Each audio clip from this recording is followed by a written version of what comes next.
Gracias por sintonizar. Bienvenidos a Axel de 6 Audiolibros. Hoy presentamos El gato negro, escrito por Edgar Allan Poe. Pónganse cómodos, la transmisión comienza ahora.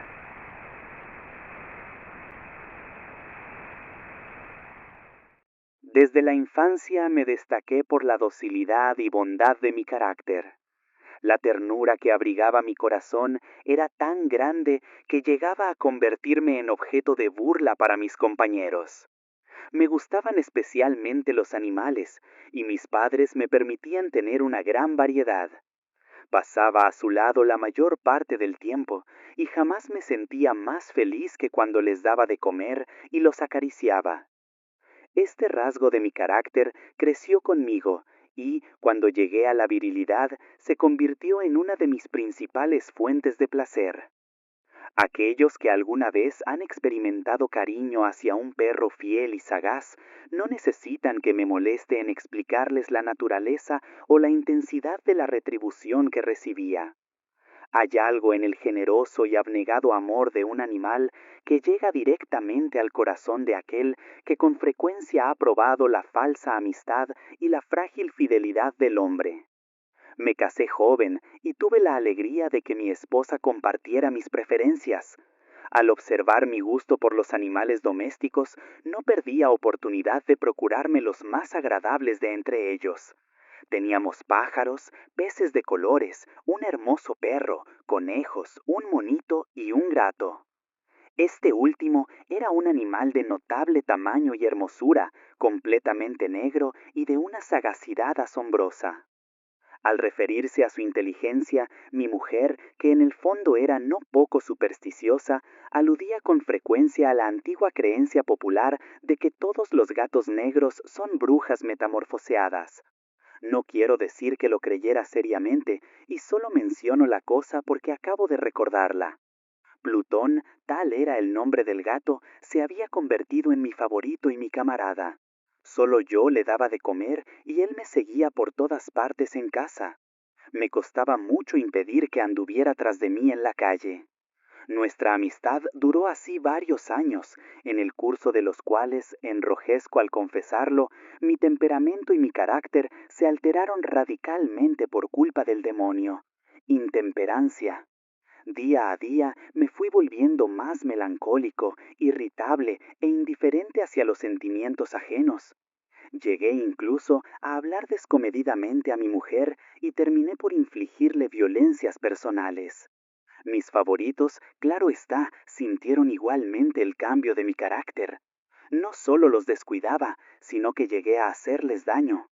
Hacia Plutón, sin embargo, conservé suficiente consideración como para abstenerme de maltratarlo, cosa que hacía con los conejos, el mono y hasta el perro cuando por casualidad o movidos por el afecto se cruzaban en mi camino. Mi enfermedad, empero, se agravaba, pues ¿qué enfermedad es comparable al alcohol? Y finalmente, el mismo Plutón, que ya estaba viejo y por tanto algo enojadizo, empezó a sufrir las consecuencias de mi mal humor. Una noche en que volvía a casa completamente embriagado después de una de mis correrías por la ciudad, me pareció que el gato evitaba mi presencia. Lo alcé en brazos, pero, asustado por mi violencia, me mordió ligeramente en la mano. Al punto se apoderó de mí una furia demoníaca y ya no supe lo que hacía. Fue como si la raíz de mi alma se separara de golpe de mi cuerpo. Una maldad más que diabólica, alimentada por la ginebra, estremeció cada fibra de mi ser. Sacando del bolsillo del chaleco un cortaplumas, lo abrí mientras sujetaba al pobre animal por el pescuezo y deliberadamente le hice saltar un ojo. Enrojezco, me abrazo, tiemblo mientras escribo tan condenable atrocidad. Cuando la razón retornó con la mañana, cuando hube disipado en el sueño los vapores de la orgía nocturna, sentí que el horror se mezclaba con el remordimiento ante el crimen cometido. Pero mi sentimiento era débil y ambiguo, no alcanzaba a interesar al alma. Una vez más me hundí en los excesos y muy pronto ahogué en vino los recuerdos de lo sucedido.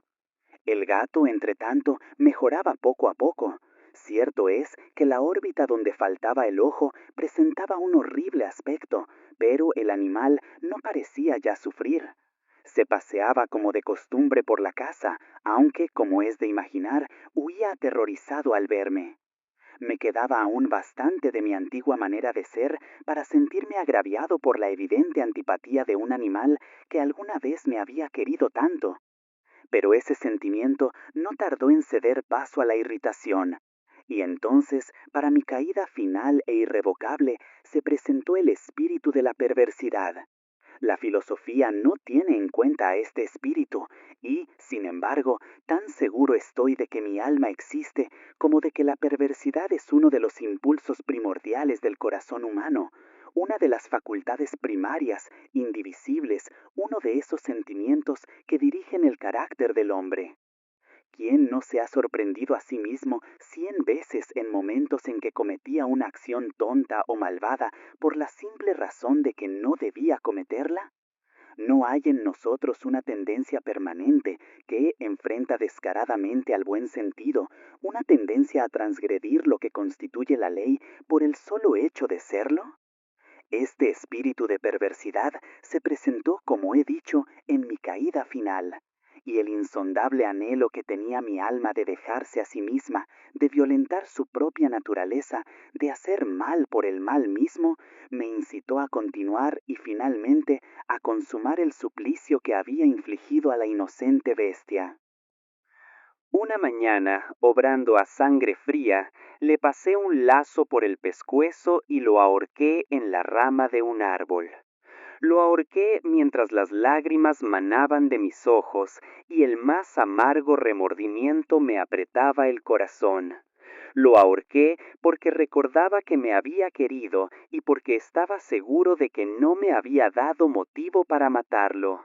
Lo ahorqué porque sabía que, al hacerlo, cometía un pecado mortal que comprometería mi alma hasta llevarla, si ello fuera posible, más allá del alcance de la infinita misericordia del Dios más misericordioso y más terrible.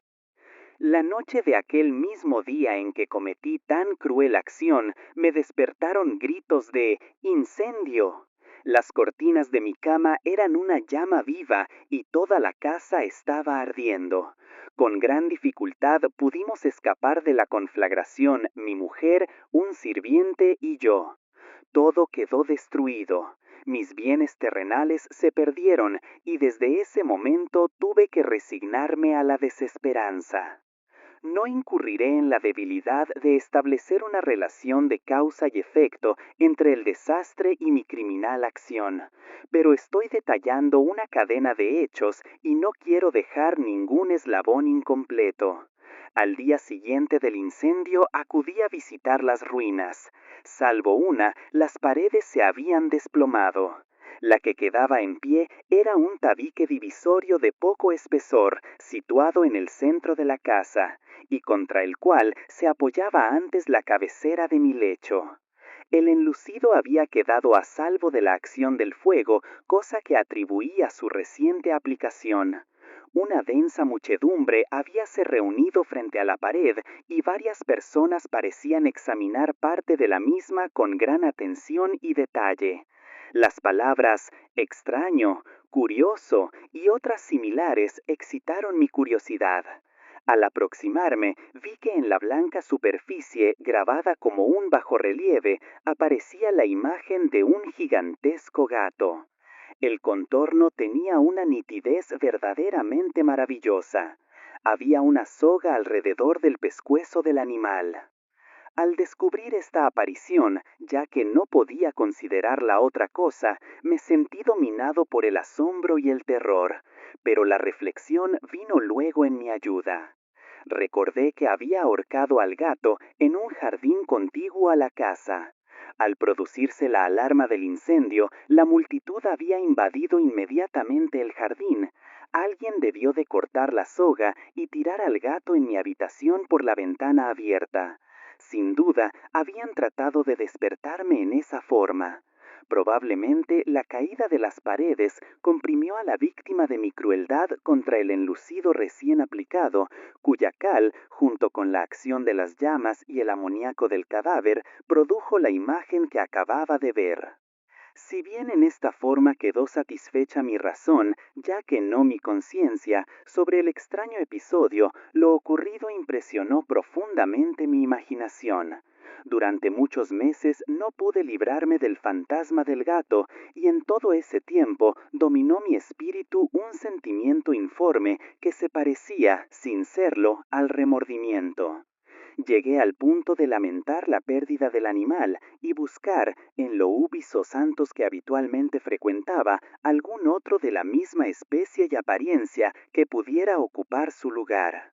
Una noche en que, borracho a medias, me hallaba en una taberna más que infame, reclamó mi atención algo negro posado sobre uno de los enormes toneles de ginebra que constituían el principal moblaje del lugar. Durante algunos minutos había estado mirando dicho tonel y me sorprendió no haber advertido antes la presencia de la mancha negra en lo alto. Me aproximé y la toqué con la mano. Era un gato negro muy grande, tan grande como Plutón y absolutamente igual a este, salvo un detalle. Plutón no tenía el menor pelo blanco en el cuerpo, mientras este gato mostraba una vasta, aunque indefinida mancha blanca que le cubría casi todo el pecho. Al sentirse acariciado, se enderezó prontamente, ronroneando con fuerza, se frotó contra mi mano y pareció encantado de mis atenciones. Acababa, pues, de encontrar el animal que precisamente andaba buscando. De inmediato propuse su compra al tabernero, pero me contestó que el animal no era suyo y que jamás lo había visto antes ni sabía nada de él. Continué acariciando al gato, y cuando me disponía a volver a casa, el animal pareció dispuesto a acompañarme. Le permití que lo hiciera, deteniéndome una y otra vez para inclinarme y acariciarlo. Cuando estuvo en casa, se acostumbró a ella de inmediato y se convirtió en el gran favorito de mi mujer. Por mi parte, pronto sentí nacer en mí una antipatía hacia aquel animal. Era exactamente lo contrario de lo que había anticipado, pero, sin que pueda decir cómo ni por qué, su marcado cariño por mí me disgustaba y me fatigaba. Gradualmente, el sentimiento de disgusto y fatiga creció hasta alcanzar la amargura del odio. Evitaba encontrarme con el animal. Un resto de vergüenza y el recuerdo de mi crueldad de antaño me vedaban maltratarlo. Durante algunas semanas me abstuve de pegarle o de hacerle víctima de cualquier violencia. Pero gradualmente, muy gradualmente, llegué a mirarlo con inexpresable odio y a huir en silencio de su detestable presencia, como si fuera una emanación de la peste. Lo que, sin duda, contribuyó a aumentar mi odio fue descubrir, a la mañana siguiente de haberlo traído a casa, que aquel gato, igual que Plutón, era tuerto. Esta circunstancia fue precisamente la que le hizo más grato a mi mujer, quien, como ya dije, poseía en alto grado esos sentimientos humanitarios que alguna vez habían sido mi rasgo distintivo y la fuente de mis placeres más simples y más puros. El cariño del gato por mí parecía aumentar en el mismo grado que mi aversión. Seguía mis pasos con una pertinencia que me costaría hacer entender al lector. Donde quiera que me sentara, venía a ovillarse bajo mi silla o saltaba a mis rodillas, prodigándome sus odiosas caricias. Si echaba a caminar, se metía entre mis pies, amenazando con hacerme caer, o bien clavaba sus largas y afiladas uñas en mis ropas para poder trepar hasta mi pecho. En esos momentos, aunque ansiaba aniquilarlo de un solo golpe, me sentía paralizado por el recuerdo de mi primer crimen, pero sobre todo, quiero confesarlo ahora mismo, por un espantoso temor al animal. Aquel temor no era precisamente miedo de un mal físico, y, sin embargo, me sería imposible definirlo de otra manera. Me siento casi avergonzado de reconocer, sí, aún en esta celda de criminales, me siento casi avergonzado de reconocer que el terror, el espanto que aquel animal me inspiraba era intensificado por una de las más insensatas quimeras que sería dado concebir. Más de una vez, mi mujer me había llamado la atención sobre la forma de la mancha blanca de la cual ya he hablado, y que constituía la única diferencia entre el extraño animal y el que yo había matado. El lector recordará que esta mancha, aunque grande, me había parecido al principio de forma indefinida, pero gradualmente, de manera tan imperceptible que mi razón luchó durante largo tiempo por rechazarla como fantástica, la mancha fue asumiendo un contorno de rigurosa precisión. Representaba ahora algo que me estremezco al nombrar, y por ello odiaba, temía y hubiera querido librarme del monstruo si hubiese sido capaz de atreverme. Representaba, digo, la imagen de una cosa atroz, siniestra, la imagen del patíbulo. Oh, lúgubre y terrible máquina del horror y del crimen, de la agonía y de la muerte. Me sentí entonces más miserable que todas las miserias humanas. Pensar que una bestia, cuyo semejante había yo destruido desdeñosamente, una bestia era capaz de producir tan insoportable angustia en un hombre creado a imagen y semejanza de Dios. Ni de día ni de noche pude ya gozar de la bendición del reposo. De día, aquella criatura no me dejaba un instante solo. De noche, despertaba hora a hora de los más horrorosos sueños para sentir el ardiente aliento de la cosa en mi rostro y su terrible pesa apoyado eternamente, pesadilla encarnada de la que no me era posible desprenderme, apoyado eternamente sobre mi corazón. Bajo el agobio de tormentos semejantes, sucumbió en mí lo poco que me quedaba de bueno. Solo los malos pensamientos disfrutaban ya de mi intimidad, los más tenebrosos, los más perversos pensamientos. La melancolía habitual de mi humor creció hasta convertirse en aborrecimiento de todo lo que me rodeaba y de la entera humanidad. Y mi pobre mujer, que de nada se quejaba, llegó a ser la habitual y paciente víctima de los repentinos y frecuentes arrebatos de ciega cólera a que me abandonaba. Cierto día, para cumplir una tarea doméstica, me acompañó al sótano de la vieja casa, donde nuestra pobreza nos obligaba a vivir.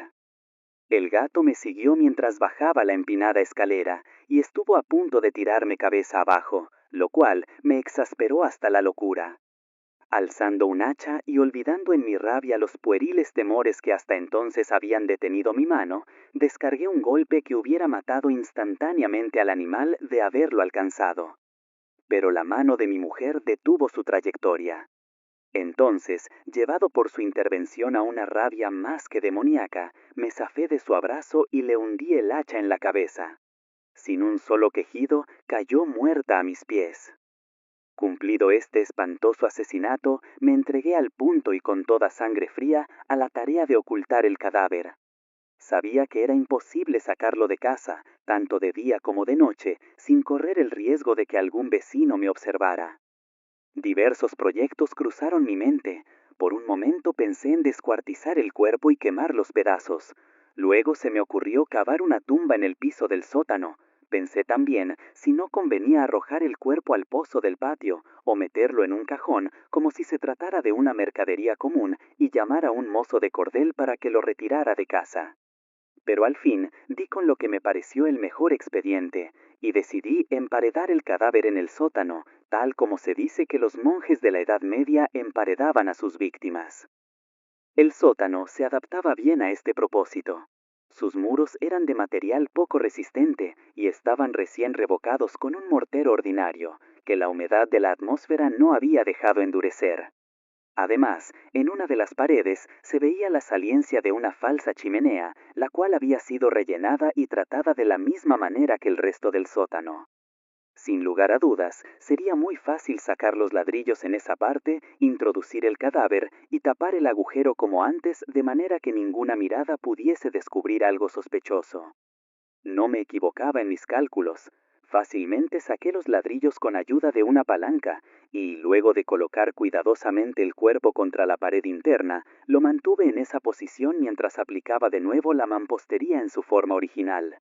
Después de procurarme argamasa, arena y cerda, preparé un enlucido que no se distinguía del anterior y revoqué cuidadosamente el nuevo enladrillado. Concluida la tarea, me sentí seguro de que todo estaba bien. La pared no mostraba la menor señal de haber sido tocada. Había barrido hasta el menor fragmento de material suelto. Miré en torno, triunfante, y me dije, aquí por lo menos no he trabajado en vano. Mi paso siguiente consistió en buscar a la bestia causante de tanta desgracia, pues al final me había decidido a matarla. Si en aquel momento el gato hubiera surgido ante mí, su destino habría quedado sellado. Pero, por lo visto, el astuto animal, alarmado por la violencia de mi primer acceso de cólera, se cuidaba de aparecer mientras no cambiara mi humor. Imposible describir o imaginar el profundo, el maravilloso alivio que la ausencia de la detestada criatura trajo a mi pecho. No se presentó aquella noche, y así, por primera vez desde su llegada a la casa, pude dormir profunda y tranquilamente. Sí, pude dormir, aún con el peso del crimen sobre mi alma. Pasaron el segundo y el tercer día, y mi atormentador no volvía. Una vez más respiré como un hombre libre. Aterrado, el monstruo había huido de casa para siempre. Ya no volvería a contemplarlo. Gozaba de una suprema felicidad, y la culpa de mi negra acción me preocupaba muy poco. Se practicaron algunas averiguaciones, a las que no me costó mucho responder. Incluso hubo una perquisición en la casa, pero naturalmente no se descubrió nada. Mi tranquilidad futura me parecía asegurada. Al cuarto día del asesinato, un grupo de policías se presentó inesperadamente y procedió a una nueva y rigurosa inspección. Convencido de que mi escondrijo era impenetrable, no sentí la más leve inquietud. Los oficiales me pidieron que los acompañara en su examen. No dejaron hueco ni rincón sin revisar. Al final, por tercera o cuarta vez, bajaron al sótano. Lo seguí sin que me temblara un solo músculo. Mi corazón latía tranquilamente como el de aquel que duerme en la inocencia. Me pasé de un lado al otro del sótano. Había cruzado los brazos sobre el pecho y andaba tranquilamente de aquí para allá.